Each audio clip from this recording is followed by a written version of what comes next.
Welcome to the broadcast. For over 4 decades, Arthur Miller has been challenging theatergoers with his personal vision of the basic conflicts in American life.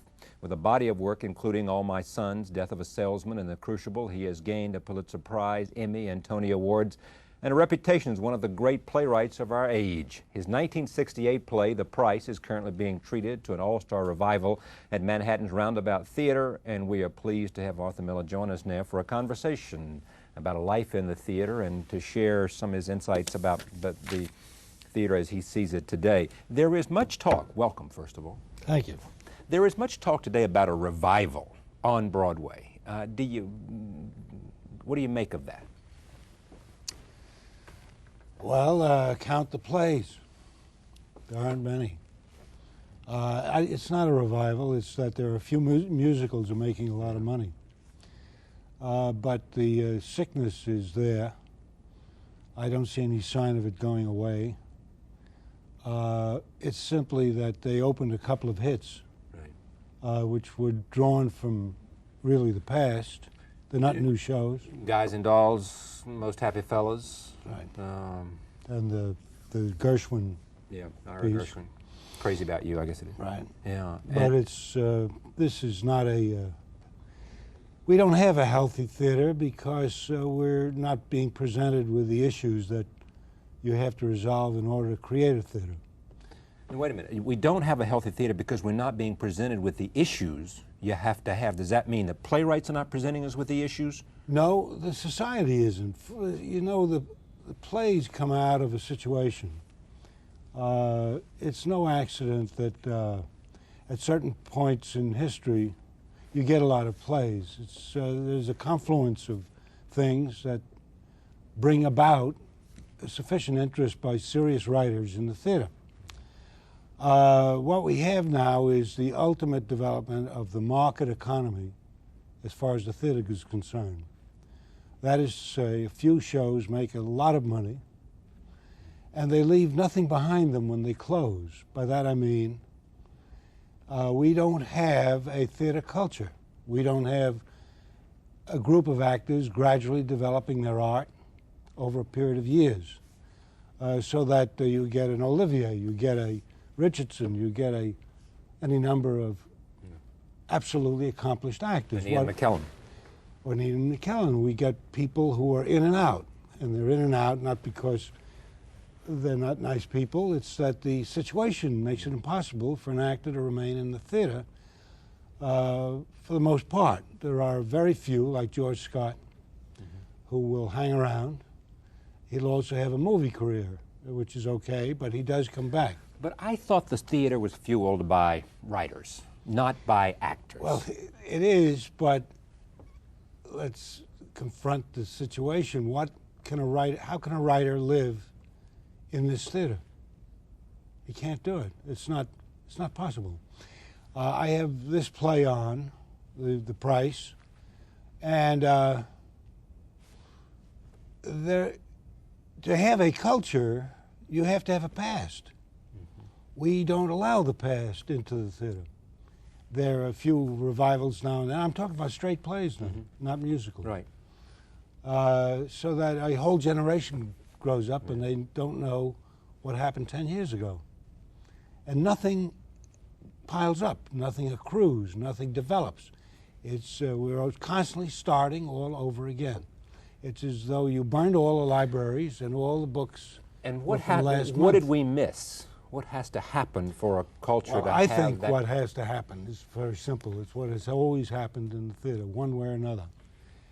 The theater, to be a continuous developing thing, has to have support. You can't do it only on the audience. It has never happened. Not in Shakespeare's time, not in the Greeks' time, not in Chekhov's time, Ibsen's time. Not in Britain today. And certainly not in Britain today, and not in Sweden, not anywhere where there is a going theater.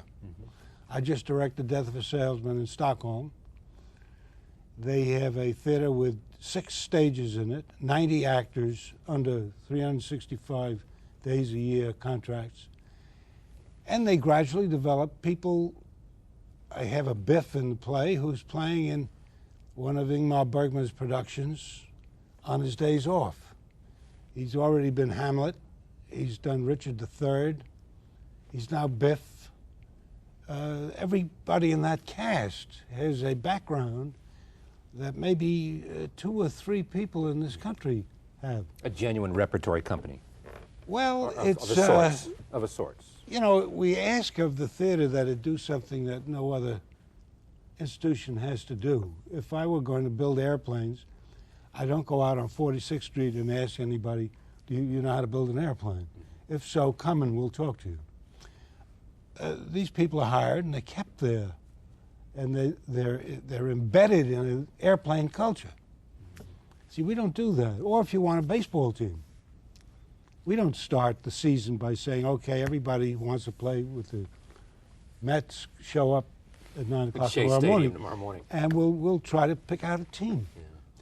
Yeah. The result is that when you try to cast a play here, you've got to go to a handful of movie stars who are still interested in playing in the theater. If you look at Mike Nichols today, he's got Gene Hackman and Richard Dreyfuss and Glenn Close. If you look at Tennessee Williams and Streetcar Named Desire, you've got Alex Baldwin and Jessica Lange. Well, and they're going to stay for a small, short range of time, then they're off and go. A couple of months. Right. So when you say, is there a revival, I tell you, nothing has changed. Yeah. So what does a playwright do? Well, most of them are working in regional theaters. Yeah. That's where most of the action is, where they get a production that'll stay on for a couple of weeks, let's say, or a month. The problem in a regional theater is, supposing he writes a play for a man of 55. Well, you know, a man of 55 is not likely to be in a regional theater. And if he is, with all due respect, he probably isn't that great an actor, or by that time he'd have been off someplace else. New York or Los Angeles. So the result is we have a lot of active production, and where the plays require more than very young actors, we're in trouble. Is Death of a Salesman the best thing you ever did? Well, that depends on what production you're looking at. I've seen the productions of The Crucible. I saw a production of A View from the Bridge at the National Theatre in England, which is as good as anything I ever wrote. That, what's his name, directed... But we can't just compare it on the page and say, in 1949, Arthur Miller reached up and became a great American playwright, and he has not done that good since then, if you just compare it on the page without looking at the production. Well, it depends on what you're looking for. For one Classic American conflict that everybody can relate to, that speaks to all ages, regardless of the decade it's seen. Some would argue that The Crucible is that play. It's produced about twice as many times as Salesman. Yeah. And what would you argue? Well, in many ways it is more of a universal play, as it turns out. That play has many more productions here and abroad all the time. Yeah. And the reason I think may be that that situation of hysteria and conversion of a little truth into a big lie is pretty universal. Yeah. But if I injected you with sodium penthol and said, Arthur, which? What would you say? I honestly wouldn't know what to say to you. You wouldn't? No, now, what do you think your friends would say, those people that you care about, that care about you? Well, it depends on what they've seen. And the production they saw. And if they've seen a hell of a production of some of the others, they'd feel differently. Why did you become a playwright? Well, it's an affliction that I often think you're born with.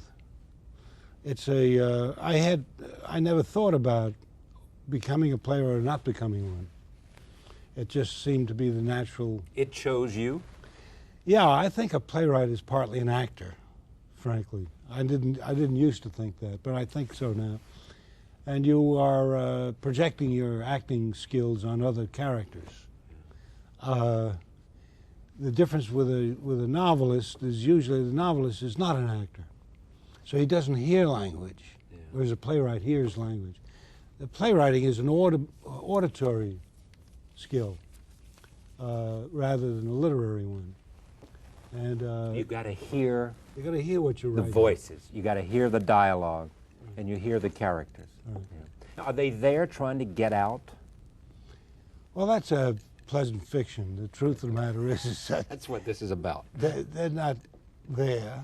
I think characters are projections of the author, obviously, and they're different sides of his apprehension of reality.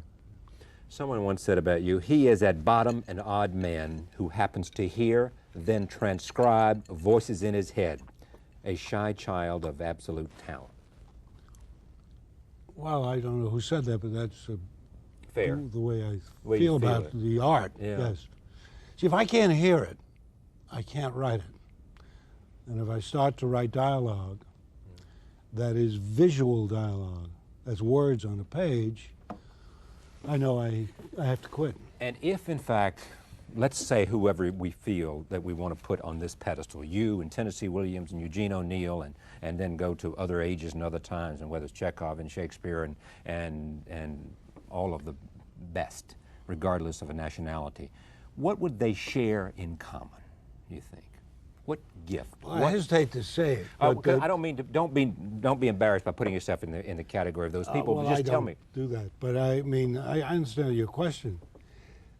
I personally think that what the big ones have in common is a fierce moral sensibility, which is unquenchable, and that they are all burning with some anger at the way the world is.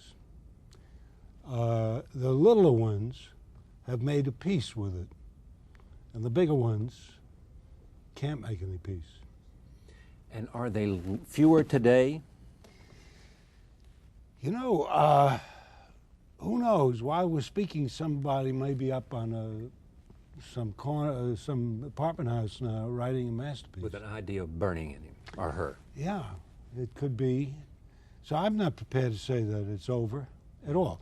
I could repeat, boringly, I admit, that the situation in the theater repels that kind of talent. Because there's no incentive. See, we blew the audience. The audience for this kind of stuff has become minimal. The prices are too high.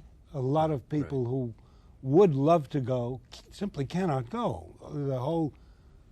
School teachers, intellectuals, or people who don't make a lot of money. It's $100 any way you cut it. It's really insane. You can't expect By the time you pay to get there and eat dinner and all that. That by itself makes it impossible to speak in the terms I've been speaking. Now, can you argue without being too pompous and pretentious that we are at a loss as a nation because the theater is not alive with the great conflicts of our time and helping us understand who we are and the great dilemmas that we face? And if we were grappling with those issues, both in the theater and in our public dialogue, we'd be better off as a society.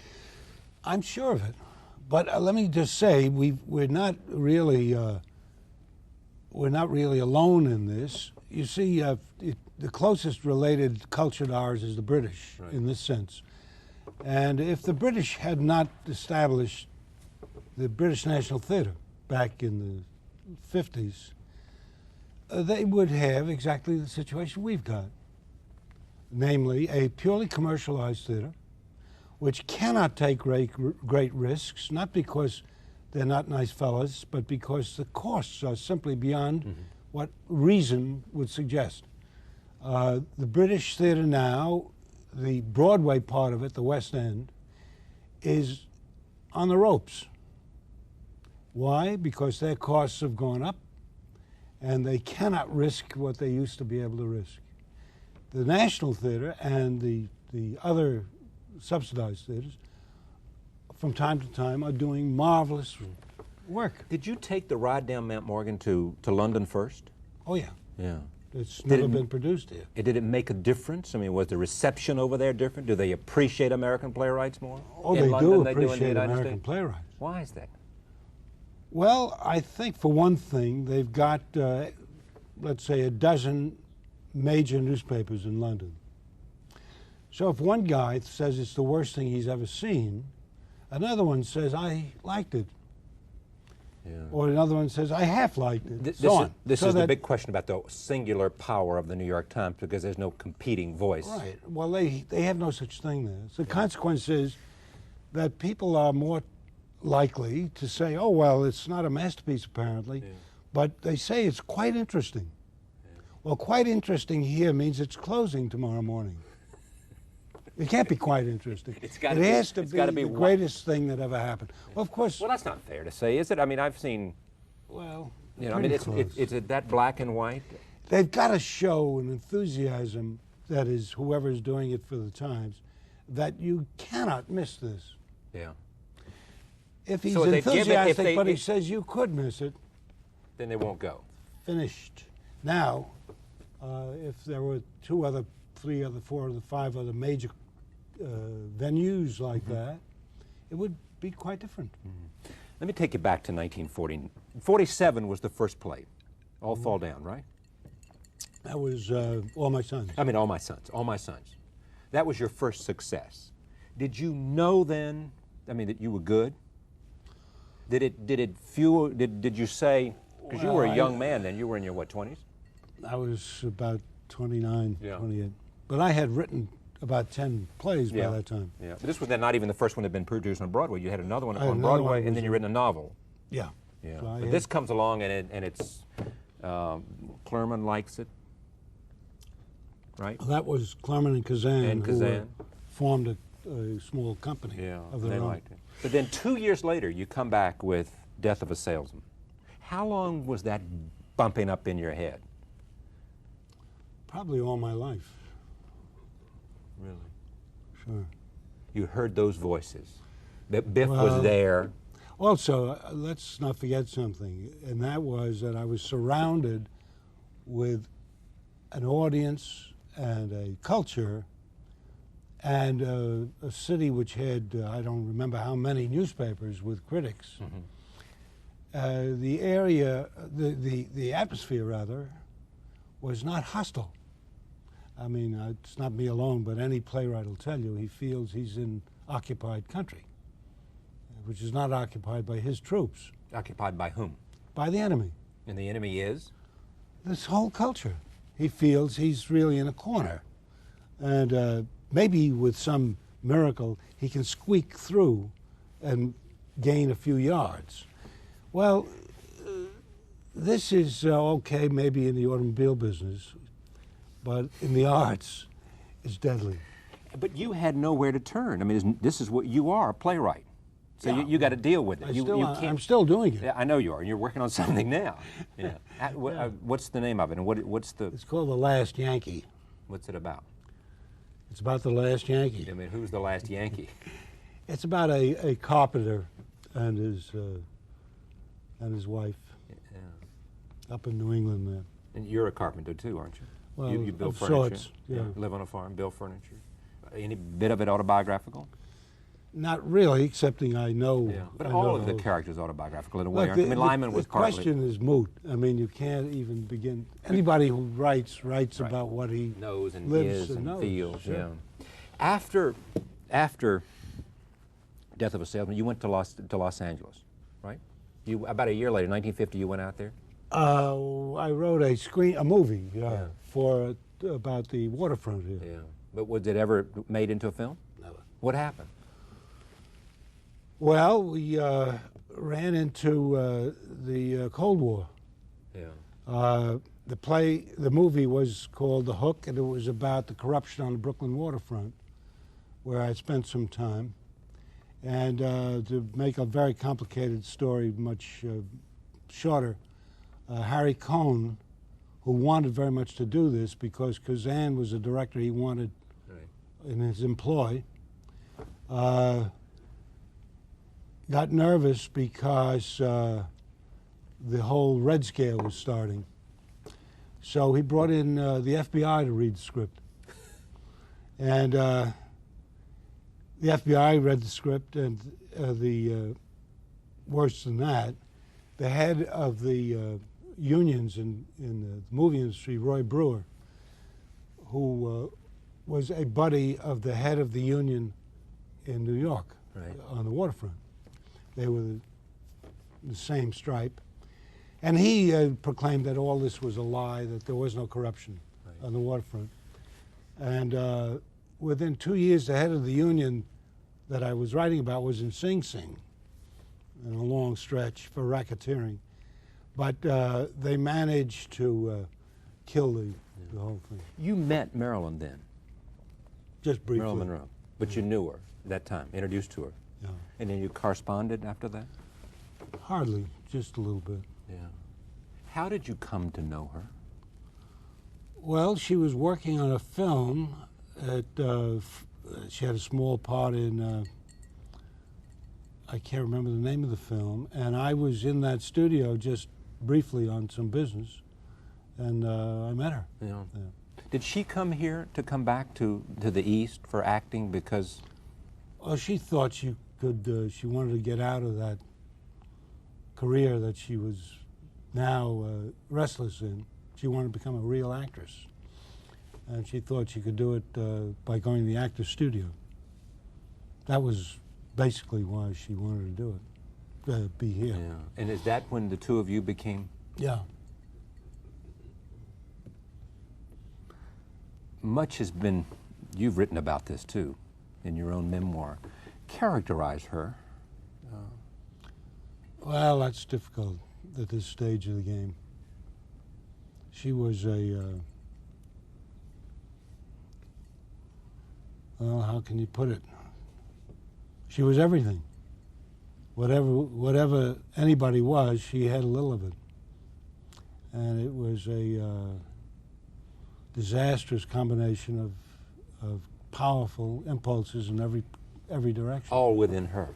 All within the same woman. Yeah. Arthur Miller, back in a moment. Stay with us.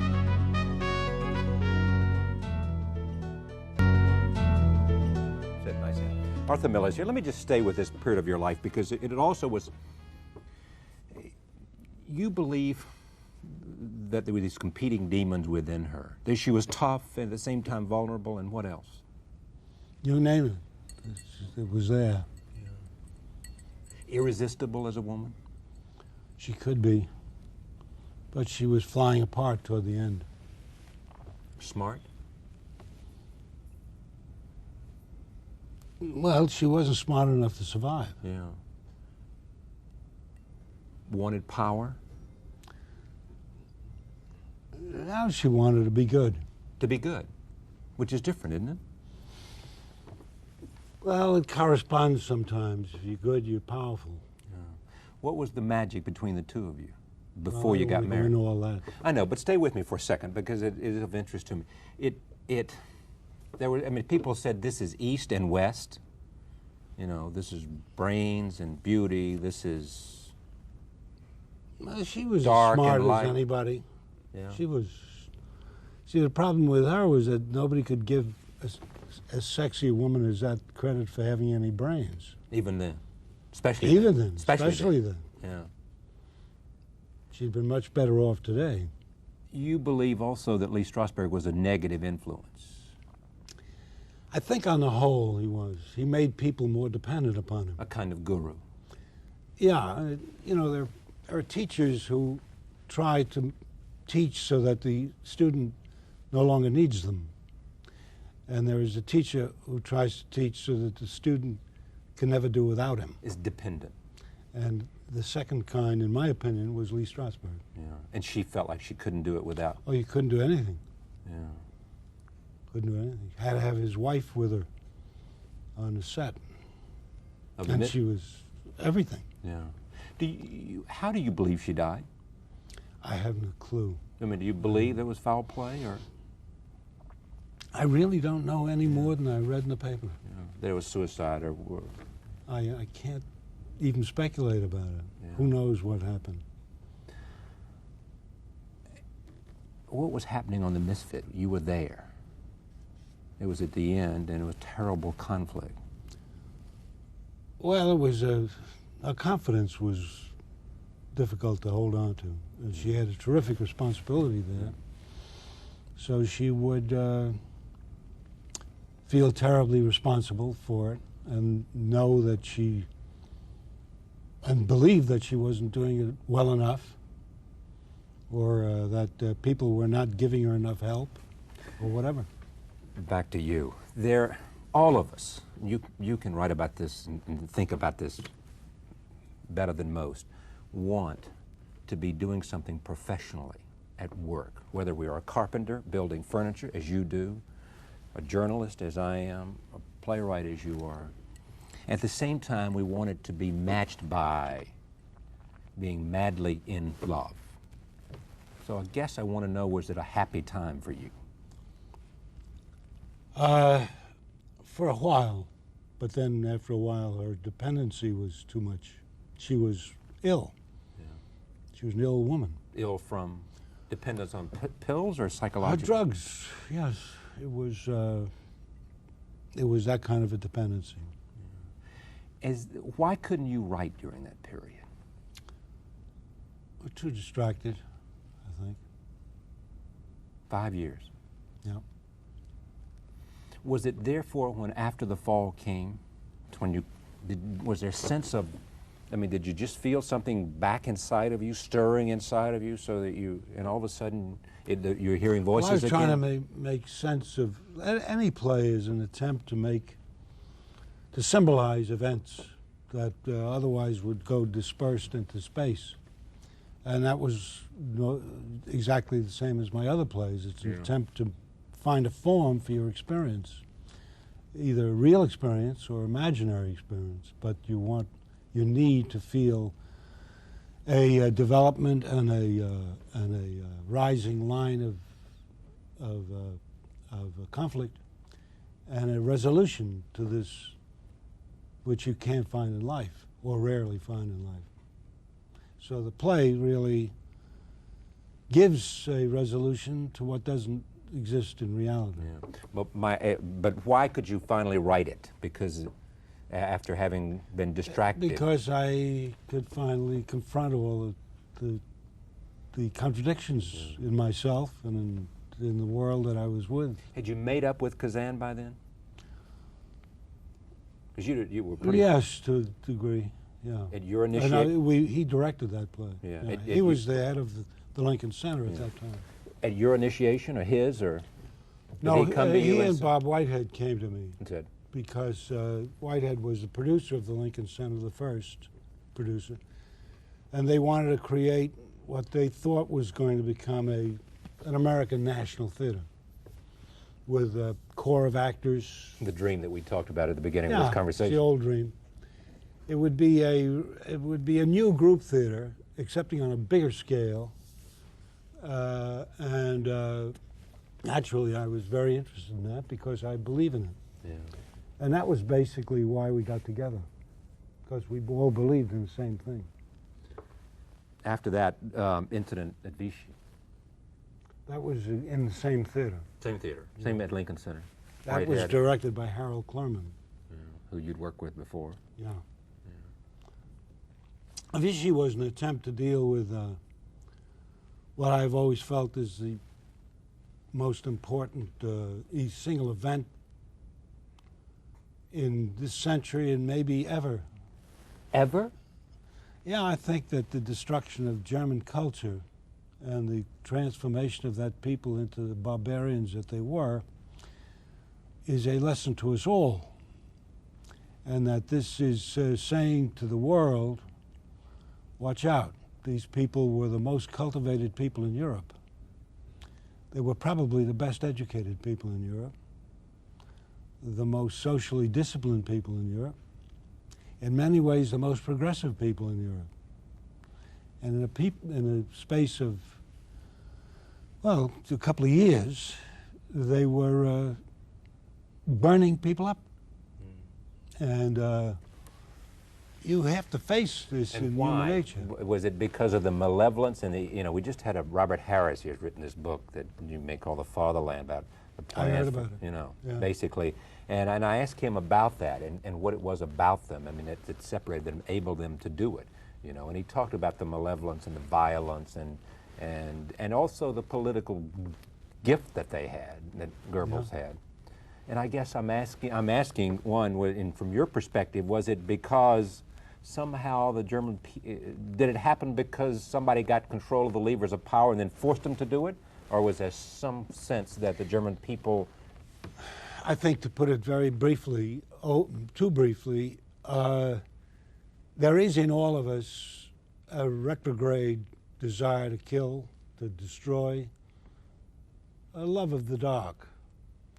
And that we have a lot of forces that keep us from doing it most of the time. Yeah. And that when a leadership arises in a country that believes that it can lead by using the darkness in man, it's probably unstoppable at a certain point. Really?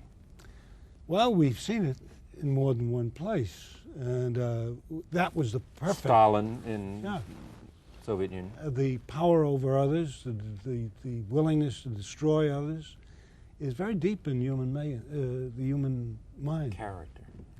Yeah. And, if you've got a regime with the talent that regime had, by talent I mean the industrial talent, that the administration in power co-opted too, that's right, used and found willing to serve their ends. Well, it's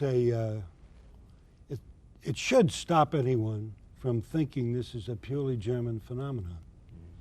Unfortunately, a lot of the time it doesn't. Here's why I'm asking this, without suggesting and by any remote means that there's some correlation and that America is in peril. There are those who say that the American public today is attracted to, I'm being careful with the words, to a Ross Perot because they want somebody that can fix it, that they're so disenfranchised by the gridlock in Washington. They want somebody to fix it. It's not what we're talking about, but it is a sense of saying to someone, come, lead us. Yes, well, you ask people why the most alarming thing about that whole phenomenon is that you must have had this experience. You ask people, well, why exactly are you backing this man? And they don't know. I mean, what does he stand for that you like? And they say, I just don't know. I mean, I know generally, but I believe it doesn't go to his relative merits. It just says that there's a hunger. I mean, someone said to me, the people who are supporting Perot, without making a value judgment about him, are more interesting than Perot, than Perot himself. It is, in a sense, he seems like a can-do guy in 1992. And somebody, you know, it's so I'm it's a sign of exhaustion, of course. We're exhausted with trying to figure... Exhausted with democracy? Yeah, I'm afraid so. It is a way of skipping over the democratic process and saying, look, just leave it to him, and he'll do it. And he probably is a man of goodwill. Yeah, right. And we can't figure everything out, and the best part about him is that he says, look, I don't know the answer. People are attracted to that. Yeah. Instead of a man getting up as Clinton and Bush have. And saying, I've got a program for everything. I got a program for everything. Well, they know by now that if they did, they would be, they'd be rich. And they don't. Does it make you pessimistic or optimistic about our future? I think we're going to live through this. The reason I say that is because this isn't Germany in one respect. This country has many civilizations in it, which the Germans didn't have. You mean our own heterogeneous quality? Yeah, I mean, while we're talking pot. about all these important issues of the theater in Texas, they're not talking about that. And in Montana, and in Florida, and Mississippi, they have other things on their minds. So the country never gets to marching together. I remember during the McCarthy period, I went out to Arkansas, Fayetteville, and I lectured. I made a University speech. of Arkansas. Yeah, and at the end, the faculty sat around, and McCarthy was, I thought, really he was going to take over the government any week, and everybody's running around terrified here, and in Washington, Chicago, Los Angeles, and they sat around. The faculty sat around and said, "Now, what about this McCarthy?" I said, well, what about him? And they said, why is everybody so afraid of him? And I thought, well, this country's going to survive. They hadn't a clue. They wondered what is so frightening about this guy. But why did you think the country was going to survive when they said that? Because it would seem to me that I would be maybe even more scared if they said somebody's coming along who had the qualities that Joe McCarthy did, and people weren't concerned about it. I might say, well, they were concerned, but they weren't frightened of him. Yeah. Meaning that we can handle this. This guy gets out of line. Yeah. It's a totally different culture. They may as well have been in a different country. Yeah. There's a resilience, and we know right and wrong, and right will prevail. There was a uniformity in Germany that doesn't exist here. And at the moment, now, I'm not making nothing of it. I think it's a very important development because at the moment, Perot is a symbol of this skipping over of the democratic process in people's minds. For everything I can see, he's a bit of an authoritarian, I think, from the way he sounds. But I'm not sure that this is going to end up in a disaster. The thing is that it could with somebody else who is setting himself up to know, to contain the authority. I think it's authority people want. We've got very weak leaders. We've had leaders who were including... uninspiring. I think including Reagan, who really was a man who wasn't there. Everybody knew he wasn't there. They sensed he wasn't there. That's what they liked about him. In fact, that's what he said he was doing. He was going to get the government off the back. I would argue that that's not what they liked about him. What they liked about him is he seemed... just like them. That's right. And that's what he said his genius was. He said that. Yeah. He said, well, he was right. I'm just like them. That's what... And he also said, though, he understood, I think, Luke Cannon, who has written a terrific, first-rate biography called, I think, The Role of a Lifetime, Ronald Reagan, and it's the role of a lifetime. He understood the carrying and the carriage and the bearing of all those symbols of leadership, which you understand, too. It was the way he somehow, if you can somehow crystallize and articulate, the pulse of a nation. The way, even though it came from a speechwriter, he was the person who articulated at the time of the shuttle went down. The way he used Peggy Noonan's words, it expressed the sentiment, Well, he had of a great nation. feel for the ordinary person. But that says something, doesn't it? That's a quality of leadership. Sure. Maybe more important even than a knowledge of every It program. is the important thing as far if you want to be a leader. Yeah. It is the important thing. See, when Roosevelt came in, everybody's forgotten, he came in as a conservative. Yeah. He came in preaching a balanced budget. Right. Everybody's forgotten this. He wasn't coming in to spend all this money on WPA and welfare and the rest of it. Far from it. He was a conservative, rich man. Yeah. Going to get the country moving again. Right. And within 8-10 months, he realized that the whole thing was going down the tubes unless something very different was done, namely to start spending some money. And that it violated all the tenets of his original election. But also what Roosevelt had that was genius was, we have nothing to fear but fear itself. It was the sense That was the leadership. That was leadership. That And was the leadership. confidence. And by the way, Perot has got a similar kind of attitude that there is no problem we can't solve. Yeah. But that's what a country needs, does it not? It sure does. And that's what we've been missing. It sure does. And that's why everybody's upset. Because they think somehow we've lost that quality as a nation. Right. They look at the competition from Japan and they look at the competition from Germany and they say, whatever happened to the America I knew, right? I don't know whether, is that healthy, or should we be more realistic and say this is a new world? Well, I wish to God that somebody would be talking about the issues instead of making these poetic statements about what I can do and what I'm going to do, and issues like how do you start to educate this population so that they can even run the machines that you got. Who's the best public politician you've ever met? Who do you admire the most? Roosevelt? Well, he was the matrix that they're all trying to imitate. Ronald Reagan he was acting Roosevelt. Right. Roosevelt was his hero. Yes, Roosevelt was the man of our era. He was the fellow who they all have to. Kennedy was doing the same thing. I was asking you about Kennedy. Tell me about Kennedy. Did you know him?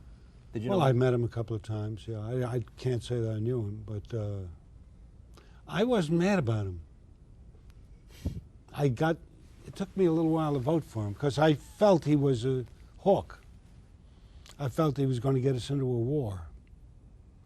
I felt he was elitist. I didn't like the smell of it. I just had David McCullough here talking about Harry Truman in a conversation, and he said Truman thought he was too young and too inexperienced.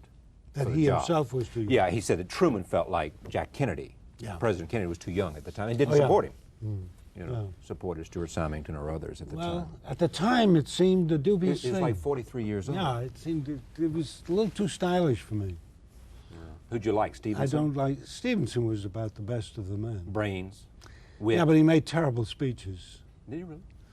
Everybody used to say he was a great speaker, but you know, my father was the best judge of these things. Yeah. He was Mr. America. And one night, Stevenson came on and made a speech. He was running against Eisenhower. And then Eisenhower came on. And after Stevenson came on, I said to my father, well, what do you think? My father was Democrat, of course. He said, oh, he's very nice. When Eisenhower came on and said, I will go to Korea. Yeah. The Korean War was Leadership. I said, what do you think? He said, well, I can understand him. And if you look at Stevenson's speeches, read them, they are so prolix. The sentence structure is so involved. They aren't good speeches. They're good reading. Yeah. But the ear wasn't there. And he loved these elliptical statements which read so well, but when you try to, they were rather Germanic sentences. You know, by the time you got to the end, you forgot what the beginning was. I didn't think he was good at all. Is it fair to say that somewhere today, somewhere in the world, Death of a Salesman is being produced and The Crucible is being produced? Probably. Oh, no doubt about it. Yeah, somewhere. And the Chinese response didn't surprise you, but surprised a lot of people. You know, the Chinese invented the family. The whole idea of the family was the center of the world. Yeah. They also invented business. And when I went there... So they understood a salesman, even though people said they'll never get it because they don't understand what a salesman is. After all, in the 6,000-year history of China, the communists had ruled from 1950, roughly, till now. What is that? That's like the blink of an eye. Yeah. It's a small amount of time, It's nothing. So when people said, well, they're never going to understand it, indeed, at the American embassy at that time, most of them said they're never going to get this, you know, they're very primitive, the audience. Except one guy who was the political officer. His job was to understand the politics of China. And he took me aside, he says, don't worry about it for 1 minute. They'll get it. There's nothing in here they won't get. However, the style of the play was completely strange to them. But once they got past that, they got it. Sure. Yeah, because it's human nature. They're playing it again now, in fact. Right. Arthur Miller's here. We'll be right back. Stay with us. But you don't hear people walking around talking. Now, let me just let the audience at home, our friends at home. I just looked at this week's Newsweek, and I said, "Private Lives: How the Fairy Tale Unraveled." I said, "Why are we so fascinated by this?" And you said, "We are, but they aren't." Yeah. My impression is they are. I would argue about that. I don't think that they're as madly interested as we are. Yeah. In the Now, let me one thing, they're there all the time. Yeah. After all, right. If you pick up a British paper, you'll find that one of them is doing something every day of the week. Yeah. They're at an orphanage, or they're, riding a bicycle, or whatever it is. Now, see, I don't. I mean, I'm fascinated by. I mean, I don't know how I feel about it. I am fascinated, and there is some about Marilyn Monroe. Some which she represents in America, and Gloria Steinem and Norma Mailer, and you in a very real way, and as journalists and writers, they've been fascinated by. I have 1,000 questions. It is only respect partial respect for your privacy that prevents me to asking you, was she the most beautiful woman? A lot of other questions. What was she like? All of that. I have less curiosity about this. I don't really care about what he's like or what she's like, except that is this the end of the monarchy, and does this imperil the monarchy? That's an interesting question for me. Yeah, I think it probably is going to shake itself down now if they all get divorced. Yeah. Because it's the Church of England, he is the head of the Church of England. Of course, I know. And if he's going to be... Or he will be if he becomes king. The Church of England forbids divorce just as much as the Catholic Church. Yeah. Well, the latest I heard is they're probably going to patch it up because they understand what's at stake. Oh, yeah, they will, sure. I'm sure they will. Can you imagine doing anything other than writing? Well, yeah, I could. What? I would have loved to farm. Really? Yeah. But I wouldn't want to do it in an area where you had to clear a lot of rocks out of the land, which is what I have. I love the land. Yeah. But however, you'd want to be a farmer, but you'd also want to be a philosopher and yeah. Well, the way Jefferson was a farmer. It can be done. Yeah. You like seeing things grow. Yeah, and there's a lot of wonderful, interesting work and breeding plants and all that. You know what I like about it, too, is the notion of the people somehow connected to the land. I mean, I can romanticize this probably more than it deserves, but it is the notion of people who somehow are connected and what their whole life is dependent on and relative to what happens between the land and themselves. It makes them different somehow. They are.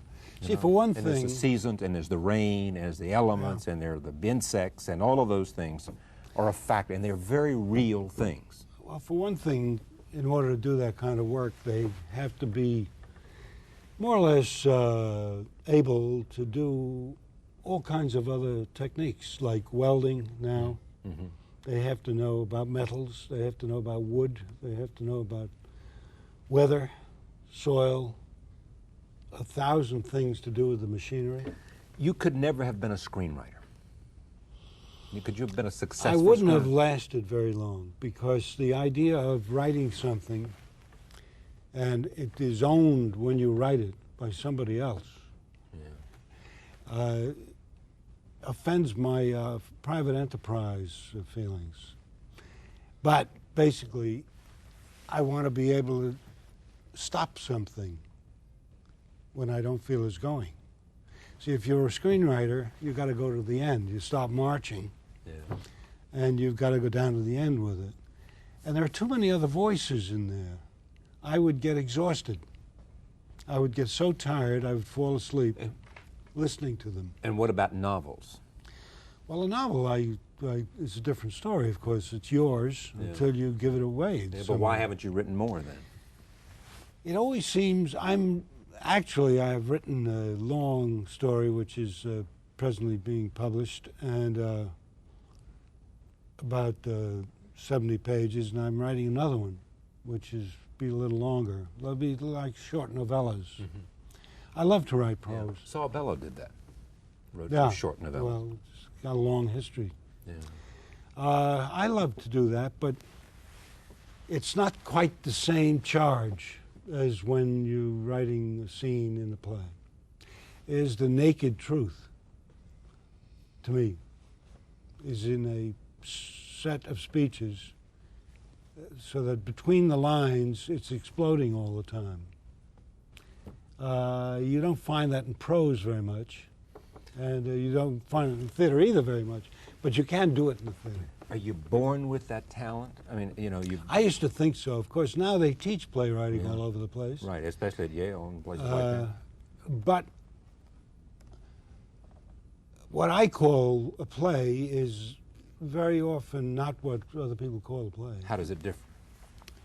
Well, I think my idea of a play is that it is intensely integrated, so that literally one thing forces the next thing to happen. There can be nothing arbitrary in it.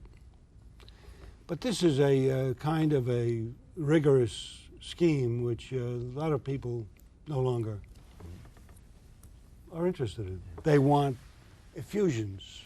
They want color.